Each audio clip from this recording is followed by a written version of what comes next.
Hello നമസ്കാരം. ഏറ്റവും പുതിയ സിനിമാ വിശേഷങ്ങളുമായി പുതിയൊരു വീഡിയോയിലേക്ക് എല്ലാവർക്കും സ്വാഗതം. മോഹൻലാൽ, ശോഭന എന്നിവർ പ്രധാന താരങ്ങളെ തരുൺമൂർത്തി സംവിധാനം ചെയ്ത് ഏപ്രിൽ 25 വെള്ളിയാഴ്ച തിയേറ്ററിൽ ബ്ലോക്ക് ബസ്റ്റർ വിജയം നേടിയെടുത്തിരിക്കുന്ന മലയാള സിനിമയാണ് തുടരും. ചരിത്ര നേട്ടവുമായി മുന്നേറ്റം തുടരുന്ന സിനിമയുടെ രണ്ടാമത്തെ ഞായറാഴ്ച കൂടിയ 10-ാം ദിവസമാണ് ഇന്ന് പിന്നിടുന്നത്. ചിത്രത്തിന്റെ ആദ്യ ഞായറാഴ്ചയ്ക്ക് തുല്യമായതോ അതിനടുത്ത് നിൽക്കുന്നതോ ആയ രീതിയിലുള്ള പ്രീസെയിൽ കളക്ഷനാണ് രണ്ടാമത്തെ ഞായറാഴ്ച കൂടിയായി ഇന്ന് ഈ സിനിമയ്ക്ക് ലഭിച്ചിട്ടുള്ളത്. ഇന്ന് ഈ സിനിമയുടെ പ്രീസെയിൽ കളക്ഷൻ മാത്രം 5,04,00,000 രൂപയായിരുന്നു. 9-ാം ദിവസമായ ഇന്നലെ ശനിയാഴ്ച വരെയുള്ള ഈ ചിത്രത്തിന്റെ ബോക്സ് ഓഫീസ് കളക്ഷനിലേക്ക് വന്നാൽ ഇന്നലെ ശനിയാഴ്ച ഈ സിനിമ കേരളത്തിൽ കളക്ട് ചെയ്തത് 6,35,00,000 രൂപയായിരുന്നു. അങ്ങനെ ആദ്യ 9 ദിവസം കൊണ്ട് ഈ സിനിമ കേരള കളക്ഷനായി 58,70,00,000 രൂപയാണ് കളക്ട് ചെയ്തിട്ടുള്ളത്. അതേസമയം ചിത്രത്തിന്റെ UAE-യിലെ ആദ്യ 9 ദിവസത്തെ കളക്ഷൻ റിപ്പോർട്ട് പുറത്തു വരുമ്പോൾ $3.74 മില്യൺ ഇവിടെ നിന്ന് മാത്രം ഈ സിനിമ കളക്ട് ചെയ്തിട്ടുള്ളത്. ഇന്ത്യൻ കറൻസിയിൽ 31,70,00,000 രൂപയാണ് ഈ സിനിമയുടെ UAE കളക്ഷൻ. 9-ാം ദിവസമായ ഇന്നലെ ശനിയാഴ്ച ഈ സിനിമ വേൾഡ് വൈഡ് ഗ്രോസ് കളക്ഷനായി കളക്ട് ചെയ്തത് 14,50,00,000 രൂപയായിരുന്നു. ടോട്ടൽ ആദ്യ 9 ദിവസം കൊണ്ട് വേൾഡ് വൈഡ് ബോക്സ് ഓഫീസ് കളക്ഷനായി 145,70,00,000 രൂപയാണ് ഈ സിനിമ കളക്ട് ചെയ്തത്. എന്നാൽ 10-ാം ദിവസമായ ഇന്ന് ഞായറാഴ്ചയിലെ ഈ സിനിമയുടെ അഡ്വാൻസ് ബുക്കിലൂടെ ഇന്നലെ രാത്രി തന്നെ കളക്ട് ചെയ്തത് 5,04,00,000 രൂപയായിരുന്നു. ഇതോടെ ഇന്നലെ രാത്രിയോടെ തന്നെ ഈ സിനിമ 150 കോടി ക്ലബ്ബിൽ എത്തപ്പെടുകയും ചെയ്തിരുന്നു. 10-ാം ദിവസമായി ഇന്ന് ഞായറാഴ്ചയിലെ ഈ സിനിമയുടെ world wide box office collection പ്രതീക്ഷിക്കുന്നത് 15 കോടി റേഞ്ചിലാണ്. അങ്ങനെ ആദ്യ 10 ദിവസം കൊണ്ട് വേൾഡ് വൈഡ് ബോക്സ് ഓഫീസിൽ 160 കോടി രൂപ ഈ സിനിമ ഉറപ്പിച്ചിട്ടുണ്ട്. അതേസമയം 11-ാം ദിവസമായ നാളെ തിങ്കളാഴ്ചയിലെ അഡ്വാൻസ് ബുക്കിംഗ് പരിശോധിക്കുമ്പോൾ മനസ്സിലാക്കാനാകുന്നത് നാളെയും 2 കോടിക്കടുത്ത് പ്രീസെയിൽ കളക്ഷൻ ഈ സിനിമ നേടിയെടുത്തിട്ടുണ്ട്. 12-ാം ദിവസമായ ചൊവ്വാഴ്ചയിലെ പ്രീസെയിൽ കളക്ഷൻ പരിശോധിക്കുമ്പോൾ മനസ്സിലാക്കുന്നത് 70 ലക്ഷം രൂപ ഇതുവരെ ഈ സിനിമ കളക്ട് ചെയ്തിട്ടുണ്ട്. അങ്ങനെ 2-ാം വാരത്തിൽ നിന്ന് 3-ാം വാരത്തിലേക്ക് പ്രയാണം തുടരുന്ന ഈ സിനിമ വമ്പൻ ബ്ലോക്ക് ബസ്റ്റർ വിജയം നേടിയെടുത്തുള്ള യാത്രയാണ് തുടരുന്നത്. കേരളത്തിലോടുന്ന മലയാള സിനിമകളുടെ പട്ടികയിൽ തുടരും എന്ന മോഹൻലാൽ ചിത്രം കഴിഞ്ഞാൽ അത്യാവശ്യം ഹോൾഡ് നിലനിർത്തി മുന്നോട്ട് പോകുന്നത് ആലപ്പുഴ എംഖാന് തന്നെയാണ്. നസ്ലിൻ നായകനായി ഖാലിദ് റഹ്മാൻ തിരക്കഥെഴുതി സംവിധാനം ചെയ്ത് ഏപ്രിൽ 10-ന് വിഷു റിലീസായി തിയേറ്ററെത്തിയ ഈ സിനിമ 24-ാം ദിവസമായി ഇന്നലെ ശനിയാഴ്ച കേരള കളക്ഷനായി 13 ലക്ഷം രൂപയാണ് കളക്ട് ചെയ്തത്. ചിത്രം ആദ്യ 24 ദിവസം കൊണ്ട് കേരള കളക്ഷനായി 37,83,00,000 രൂപയാണ് കളക്ട് ചെയ്തിട്ടുള്ളത്. വേൾഡ് വൈഡ് ബോക്സ് ഓഫീസ് കളക്ഷനുമായി ബന്ധപ്പെട്ട് വ്യക്തമായ റിപ്പോർട്ട് പുറത്തു വന്നിട്ടില്ലെങ്കിലും 70 കോടിക്ക് മുകളിൽ ഈ സിനിമ നേടിയെടുത്തിട്ടുണ്ട് എന്നാണ് മനസ്സിലാക്കാനാകുന്നത്. ബേസിൽ ജോസഫ് നായകനായി നവാഗതനായ ശിവപ്രസാദ് സംവിധാനം ചെയ്ത് ഏപ്രിൽ 10 വിഷു റിലീസായി തിയേറ്ററിലെത്തിയ മരണമാസം എന്ന സിനിമയിലേക്ക് വന്നാൽ ചിത്രം 23-ാം ദിവസമായ വെള്ളിയാഴ്ച കേരള കളക്ഷനായി 1 ലക്ഷം രൂപയാണ് കളക്ട് ചെയ്തത്. ആദ്യ 23 ദിവസം കൊണ്ട് 12,79,00,000 കളക്ട് ചെയ്ത ഈ സിനിമയുടെ 24-ാം ദിവസമായ ഇന്നലെ ശനിയാഴ്ചയിലെ കേരള കളക്ഷൻ 80,000 രൂപയായിരുന്നു. ചിത്രത്തിന്റെ വിശദമായ world wide box office collection report പുറത്തു വന്നിട്ടില്ലെങ്കിലും 21-22 കോടി റേഞ്ചിലാണ് ഈ സിനിമയുടെ വേൾഡ് വൈഡ് ഗ്രോസ് കളക്ഷൻ പ്രതീക്ഷിക്കുന്നത്. ഏപ്രിൽ 10-ന് വിഷു റിലീസായി തിയേറ്ററിലെത്തിയ മറ്റൊരു മലയാള സിനിമ മമ്മൂട്ടിയുടെ ബസൂക്കയാണ്. ടിനോ ടെന്നീസ് തിരക്കഥെഴുതി സംവിധാനം ചെയ്ത ഈ സിനിമയിൽ ഗൗതം വാസുദേവ് മേനോൻ, ദിവ്യ പിള്ള, സിദ്ധാർത്ഥ് ഭരതൻ, ബിനു പപ്പു, ഷൈം ടോം ചാക്കോ, ഐശ്വര്യ മേനോൻ എന്നിങ്ങനെയായിരുന്നു താരനിര. ഈ സിനിമയുടെ 24 ദിവസത്തെ ബോക്സ് ഓഫീസ് കളക്ഷൻ സംബന്ധമായ റിപ്പോർട്ട് പുറത്തു വരുമ്പോൾ കേരളത്തിൽ നിന്ന് ഈ സിനിമ 13,92,00,000 രൂപയാണ് കളക്ട് ചെയ്തിട്ടുള്ളത്. ചിത്രം ഇന്ത്യൻ ബോക്സ് ഓഫീസ് കളക്ഷനായി 16,10,00,000 രൂപയും കളക്ട് ചെയ്തിട്ടുണ്ട്.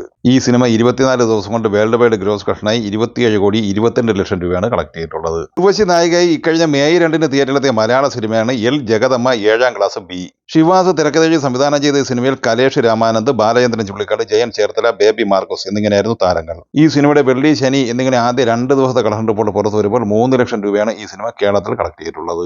AR വാടിക്കൽ സംവിധാനം ചെയ്ത മദർ മേരി എന്ന സിനിമ ഇക്കഴിഞ്ഞ മെയ് 2-ന് തിയേറ്ററിലെത്തിയിരുന്നു. വിജയ് ബാബു, ഡയാന ഹമീദ് എന്നിവർ അഭിനയിച്ച ഈ സിനിമയുടെ 2 ദിവസത്തെ കേരള കളക്ഷൻ റിപ്പോർട്ട് പുറത്തു വരുമ്പോൾ 22,000 രൂപ മാത്രമാണ് ഈ സിനിമ കളക്ട് ചെയ്തിട്ടുള്ളത്.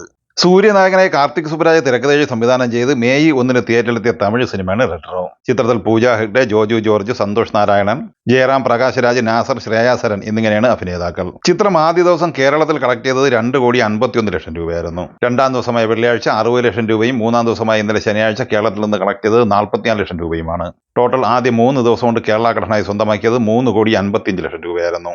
തമിഴ്നാട്ടിൽ ഈ സിനിമ ആദ്യ ദിവസം 15 കോടിയും 2-ാം ദിവസം 6,50,00,000 രൂപയാണ് കളക്ട് ചെയ്തത്. 3-ാം ദിവസമായ ഇന്നലെ ശനിയാഴ്ച 7,10,00,000 കളക്ട് ചെയ്ത ഈ സിനിമയുടെ ആദ്യ 3 ദിവസത്തെ തമിഴ്നാട് കളക്ഷൻ 28,60,00,000 രൂപയുമാണ്. തമിഴ്നാട്ടിൽ നിന്ന് മാത്രമായി ആദ്യ 3 ദിവസം കൊണ്ട് ഷെയറായി ലഭിച്ചിട്ടുള്ളത് 14,80,00,000 രൂപയുമാണ്. ചിത്രത്തിന്റെ വേൾഡ് വൈഡ് ഗ്രോസ് കളക്ഷനിലേക്ക് വന്നാൽ ആദ്യ ദിവസം 32 കോടി കളക്ട് ചെയ്ത ഈ സിനിമ 2-ാം ദിവസമായ വെള്ളിയാഴ്ച കളക്ട് ചെയ്തത് 14,50,00,000 രൂപയാണ്. ആദ്യ 2 ദിവസം കൊണ്ട് 46,50,00,000 കളക്ട് ചെയ്ത ഈ സിനിമയുടെ 3-ാം ദിവസമായ ഇന്നലെ ശനിയാഴ്ചയിലെ വേൾഡ് വൈഡ് കളക്ഷൻ 15,40,00,000 രൂപയുമാണ്. അങ്ങനെ ആദ്യ 3 ദിവസം കൊണ്ട് വേൾഡ് വൈഡ് ഗ്രോസ് കളക്ഷനായി 61,90,00,000 രൂപയാണ് ഈ സിനിമ കളക്ട് ചെയ്തിട്ടുള്ളത്. 4-ാം ദിവസമായി ഇന്ന് ഞായറാഴ്ചയിലേക്ക് വന്നാൽ കേരളത്തിൽ 50 ലക്ഷത്തിന് മുകളിൽ കളക്ഷൻ പ്രതീക്ഷിക്കുന്ന ഈ സിനിമ തമിഴ്നാട്ടിൽ 7-8 കോടി റേഞ്ചിൽ കളക്ഷനും പ്രതീക്ഷിക്കുന്നുണ്ട്. 4 ദിവസത്തെ ഈ സിനിമയുടെ world wide box office collection പ്രതീക്ഷിക്കുന്നത് 75-80 കോടി റേഞ്ചിലാണ്.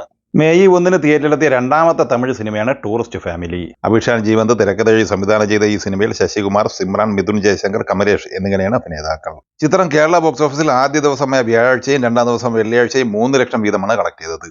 അതേസമയം മൂന്നാം ദിവസമായ ഇന്നലെ ശനിയാഴ്ച 5 ലക്ഷം കളക്ട് ചെയ്തിരുന്നു. ടോട്ടൽ 11 ലക്ഷം രൂപയാണ് ഈ സിനിമയുടെ 3 ദിവസത്തെ കേരള കളക്ഷൻ. തമിഴ്നാട് ബോക്സ് ഓഫീസിൽ ആദ്യ ദിവസമായ വ്യാഴാഴ്ച 2,20,00,000 രൂപയും രണ്ടാം ദിവസമായ വെള്ളിയാഴ്ച 1,60,00,000 കളക്ട് ചെയ്ത ഈ സിനിമ മൂന്നാം ദിവസമായ ഇന്നലെ ശനിയാഴ്ച കളക്ട് ചെയ്തത് 2,80,00,000 രൂപയായിരുന്നു. ടോട്ടൽ 3 ദിവസം കൊണ്ട് 6,60,00,000 രൂപയാണ് തമിഴ്നാട് കളക്ഷനായി സിനിമ സ്വന്തമാക്കിയത്. ചിത്രം വിദേശ കളക്ഷനായി ആദ്യ 3 ദിവസം കൊണ്ട് $2,75,000 കളക്ട് ചെയ്തത്, അതായത് 2,30,00,000 രൂപ. അങ്ങനെ വേൾഡ് വൈഡ് ബോക്സ് ഓഫീസ് കളക്ഷനായി ഏകദേശം 9 കോടിയോളം രൂപയാണ് ആദ്യ 3 ദിവസം കൊണ്ട് ഈ സിനിമ സ്വന്തമാക്കിയത്. അതേസമയം ശശികുമാർ ഉൾപ്പെടെ സിനിമയുടെ അണിയറ പ്രവർത്തകർ തമിഴ്നാട്ടിലെ വിവിധ നഗരങ്ങളിലെ തിയേറ്ററുകൾ സന്ദർശിക്കുന്ന പ്രക്രിയ തുടരുകയാണ്. ആദ്യം മുതൽ ഓരോ ദിവസവും കളക്ഷൻ കൂട്ടിക്കൊണ്ടിരിക്കുന്ന ഈ സിനിമ 4-ാം ദിവസമായ ഇന്ന് ഞായറാഴ്ച തമിഴ്നാട്ടിൽ 3.5-4 കോടി റേഞ്ചിൽ കളക്ഷൻ നേടിയെടുക്കാനുള്ള സാധ്യത റിപ്പോർട്ടാണ് പുറത്തു വന്നിട്ടുള്ളത്. അങ്ങനെ ആദ്യ 4 ദിവസം കൊണ്ട് തന്നെ 10 കോടിക്ക് അടുത്ത് കളക്ഷൻ തമിഴ്നാട്ടിൽ മാത്രം ഈ സിനിമ സ്വന്തമാക്കിയിരിക്കുകയാണ്. ആദ്യ 4 ദിവസത്തെ world wide box office collection 14-15 കോടി റേഞ്ചിലും പ്രതീക്ഷിക്കുന്നു. തെലുങ്ക് സിനിമയായ ഹിറ്റ് യൂണിവേഴ്സിലെ 3ാമത്തെ ചാപ്റ്റർ ഹിറ്റ് 3 ഇക്കഴിഞ്ഞ മെയ് 1-നാണ് തിയേറ്ററിലെത്തിയത്. ശൈലേഷ് കോളാനോ തിരക്കഥെഴുതി സംവിധാനം ചെയ്ത ഈ സിനിമയിൽ നാനി ശ്രീനിധി ശെട്ടി, സൂര്യ ശ്രീനിവാസ്, ആദിൽ പാല, റാവു രമേശ്, സമുദ്രക്കനി എന്നിങ്ങനെയാണ് അഭിനേതാക്കൾ. കേരളത്തിൽ ഈ സിനിമ ആദ്യ ദിവസമായ വ്യാഴാഴ്ച 20 ലക്ഷം രൂപയും രണ്ടാം ദിവസമായ വെള്ളിയാഴ്ച 12 ലക്ഷം രൂപയുമാണ് കളക്ട് ചെയ്തത്. അങ്ങനെ ആദ്യ 2 ദിവസം കൊണ്ട് കേരള കളക്ഷനായി 32 ലക്ഷം കളക്ട് ചെയ്ത ഈ സിനിമ മൂന്നാം ദിവസമായ ഇന്നലെ ശനിയാഴ്ച കളക്ട് ചെയ്തത് 16 ലക്ഷം രൂപയാണ്. ആദ്യ 3 ദിവസത്തെ ഈ സിനിമയുടെ കേരള കളക്ഷൻ 48 ലക്ഷം രൂപയാണ്. ചിത്രത്തിന്റെ ആദ്യ 3 ദിവസത്തെ വേൾഡ് വൈഡ് ബോക്സ് ഓഫീസ് സംബന്ധമായി ട്രാക്കേഴ്സ് നൽകുന്ന റിപ്പോർട്ട് പ്രകാരം 82 കോടി രൂപയാണ് ഈ സിനിമ കളക്ട് ചെയ്തിട്ടുള്ളത്. 4-ാം ദിവസമായ ഇന്ന് ഞായറാഴ്ചയോടെ ഈ സിനിമ വേൾഡ് വൈഡ് ബോക്സ് ഓഫീസിൽ 100 കോടി മറികടക്കും എന്നാണ് പ്രതീക്ഷിക്കുന്നത്. രാജ്കുമാർ ഗുപ്ത സംവിധാനം ചെയ്ത് മെയ് 1-ന് തിയേറ്ററിലെത്തിയ ബോളിവുഡ് സിനിമയാണ് റെയ്ഡ് 2. 2012 തിയേറ്ററിലെത്തിയ റെയ്ഡിന്റെ രണ്ടാം ഭാഗമായി തിയേറ്ററിലെത്തിയ ഈ സിനിമയിൽ അജയ് ദേവ്ഗൻ, റിതേഷ് ദേശ്മുഖ്, വാണി കപൂർ എന്നിങ്ങനെയാണ് അഭിനേതാക്കൾ. ആദ്യ 3 ദിവസത്തെ ഈ സിനിമയുടെ ഇന്ത്യൻ നെറ്റ് കളക്ഷൻ 49 കോടി 25 ലക്ഷം രൂപയും ഗ്രോസ് കളക്ഷൻ 58 കോടി 75 ലക്ഷം രൂപയുമാണ്. വിദേശ കളക്ഷനായി 3 ദിവസം കൊണ്ട് 5 കോടി കളക്ട് ചെയ്ത ഈ സിനിമയുടെ വേൾഡ് വൈഡ് ഗ്രോസ് കളക്ഷൻ 63 കോടി 75 ലക്ഷം രൂപയുമാണ്. 4-ാം ദിവസമായ ഇന്ന് ഞായറാഴ്ചയിലെ ഈ സിനിമയുടെ വേൾഡ് വൈഡ് ബോക്സ് കളക്ഷൻ ഏകദേശം 25 കോടി റേഞ്ചിലാണ് പ്രതീക്ഷിക്കുന്നത്. റെയ്ഡ് 2-ന്റെ 4 ദിവസത്തെ വേൾഡ് വൈഡ് ബോക്സ് കളക്ഷൻ പ്രതീക്ഷിക്കുന്നത് 85-90 കോടി റേഞ്ചിലാണ്. കരൺ സിംഗ് ത്യാഗി തിരക്കഥെഴുതി സംവിധാനം ചെയ്ത് ഏപ്രിൽ 18 വെള്ളിയാഴ്ച തിയേറ്ററിലെത്തിയ ബോളിവുഡ് സിനിമയാണ് കേസരി ചാപ്റ്റർ 2. അക്ഷയ് കുമാർ, മാധവൻ, അനന്യ പാണ്ഡെ, റെജീന കസാൻഡ്ര എന്നിങ്ങനെ താരനിരയുള്ള ഈ സിനിമ 17-ാമത്തെ ദിവസമായ 3-ാമത്തെ ഞായറാഴ്ചയാണ് ഇന്ന് പിന്നിടുന്നത്. 50 കോടി ബഡ്ജറ്റ് പ്രതീക്ഷിക്കുന്ന ഈ സിനിമയുടെ ഇന്നലെ ശനിയാഴ്ച വരെയുള്ള ആദ്യ 16 ദിവസത്തെ കളക്ഷൻ റിപ്പോർട്ട് പുറത്തു വരുമ്പോൾ ഇന്ത്യൻ നെറ്റ് കളക്ഷനായി 66 കോടി 85 ലക്ഷം രൂപയാണ് ഈ സിനിമ കളക്ട് ചെയ്തിട്ടുള്ളത്. ഈ സിനിമയുടെ 16 ദിവസത്തെ ഇന്ത്യൻ ഗ്രോസ് കളക്ഷൻ 92 കോടി 60 ലക്ഷം രൂപയുമാണ്. ചിത്രം 16 ദിവസം കൊണ്ട് GCC ഓവർസീസ് കളക്ഷനായി 31 കോടി 25 ലക്ഷം രൂപയും കളക്ട് ചെയ്തിട്ടുണ്ട്. ചിത്രത്തിന്റെ 16 ദിവസത്തെ വേൾഡ് വൈഡ് ഗ്രോസ് കളക്ഷൻ പ്രതീക്ഷിക്കുന്നത് 123 കോടി 85 ലക്ഷം രൂപയാണ്. 17-ാം ദിവസമായ ഞായറാഴ്ചയിലെ ഈ സിനിമയുടെ ഇന്ത്യൻ നെറ്റ് കളക്ഷൻ 2.5 കോടിയാണ് പ്രതീക്ഷിക്കുന്നത്. ഇന്ന് ഈ സിനിമയുടെ വേൾഡ് വൈഡ് ഗ്രോസ് കളക്ഷൻ 4 കോടി റേഞ്ചിലും പ്രതീക്ഷിക്കുന്നുണ്ട്. അങ്ങനെ ആദ്യ 17 ദിവസം കൊണ്ട് ഈ സിനിമ വേൾഡ് വൈഡ് ഗ്രോസ് കളക്ഷനായി 127 കോടിക്ക് മുകളിലാണ് കളക്ട് ചെയ്തിട്ടുള്ളത്. ഈ സിനിമകളെ കുറിച്ചും വീഡിയോ സംബന്ധമായി നിങ്ങളുടെ അഭിപ്രായങ്ങൾ കമന്റായി പറയുക. വീഡിയോ ഇഷ്ടമായി ലൈക്ക് ചെയ്യുക. നമ്മുടെ ചാനൽ സബ്സ്ക്രൈബ് ചെയ്യുന്ന കാര്യം കൂടി പരിഗണിക്കുക. വീഡിയോയുടെ നോട്ടിഫിക്കേഷൻ ലഭിക്കാൻ ബെല്ലൈക്കൺ കൂടി ഇനേബിൾ ചെയ്യുക. പുതിയ മറ്റൊരു വീഡിയോയുമായി വീണ്ടും കാണാം. എല്ലാവർക്കും ഒരിക്കൽ കൂടി നന്ദി, നമസ്കാരം.